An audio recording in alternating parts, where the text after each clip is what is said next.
Hello मित्रों, दोस्तों, भाइयों, बहनों, बेटियों, नमस्कार, नमो बुद्धाय। आइए बताते हैं आत्मा और पुनर्जन्म के बारे में। क्या आत्मा का कोई रूप है या अरूप है? इस संबंध में कोई निश्चित मत नहीं है।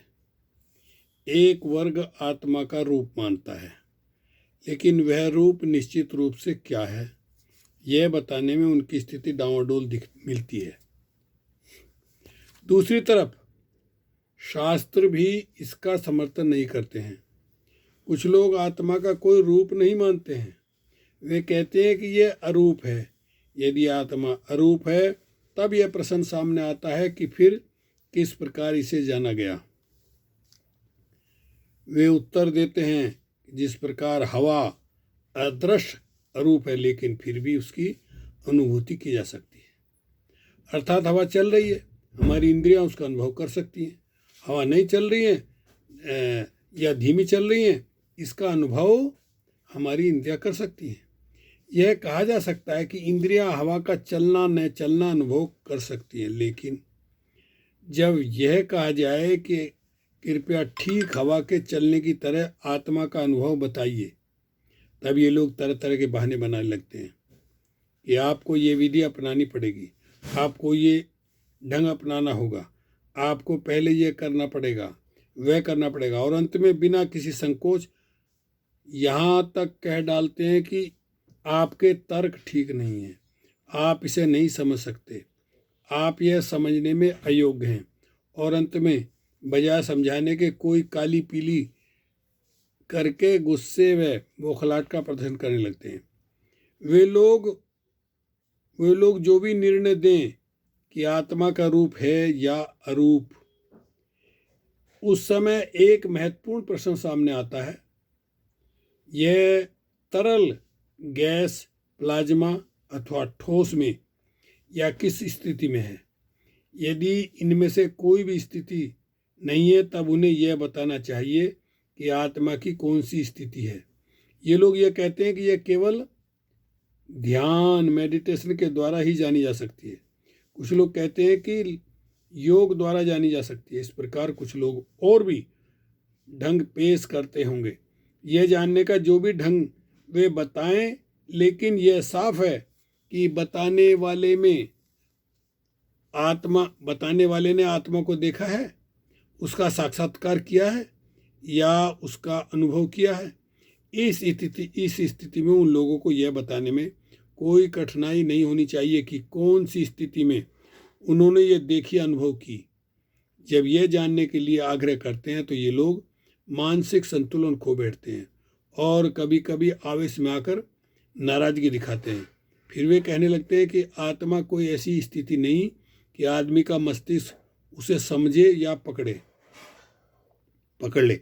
ऐसे लोगों से फिर प्रश्न करना पड़ता है कि आप भी तो आदमी हैं, तब आपका दिमाग आत्मा के विषय में इतना सारा ज्ञान कैसे जान लेता है? क्या आप आदमी नहीं हैं?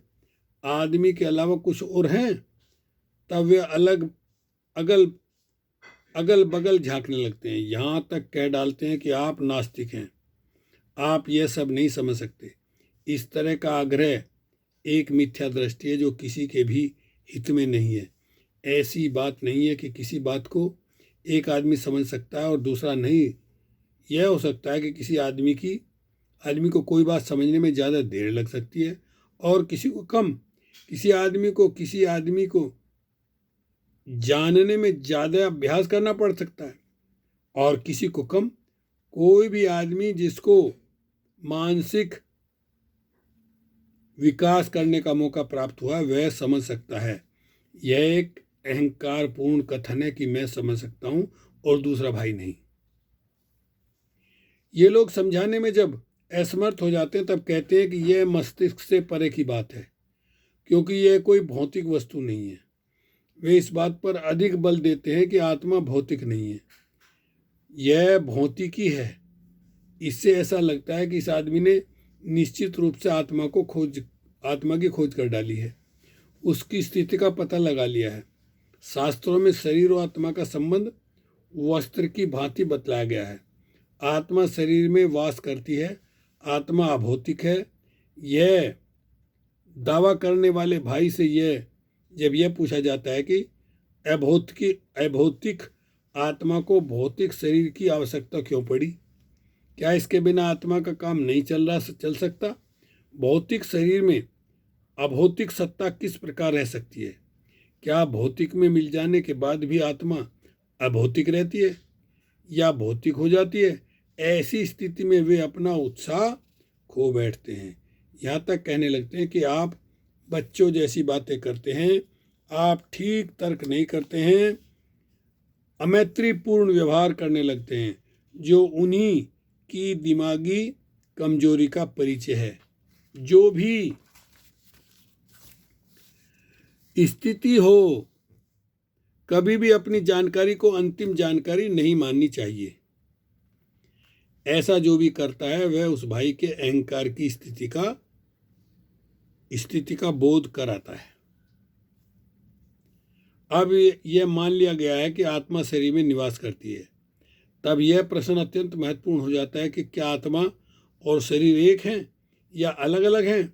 और आत्मा की वकालत करने वाले प्रत्येक आदमी से यह प्रश्न निश्चित रूप से किया जा सकता है, क्योंकि जो मनुष्य आत्मा की वकालत करता है, वहाँ वह साफ जाहिर हो जाता है कि वह आत्मा पर कम या ज़्यादा जानता है। ऐसे भाई को निश्चित रूप से यह अपना कर्तव्य मानना चाहिए कि उठाए गए प्रश्न का उत्तर देना है। यदि आत्मा और शरीर एक हैं तो बताना चाहिए कि इस स्थिति में आत्मा किस प्रकार से शरीर में विद्यमान है। जब दोनों एक हैं तो शरीर का प्रभाव आत्मा पर रहेगा या आत्मा का शरीर पर।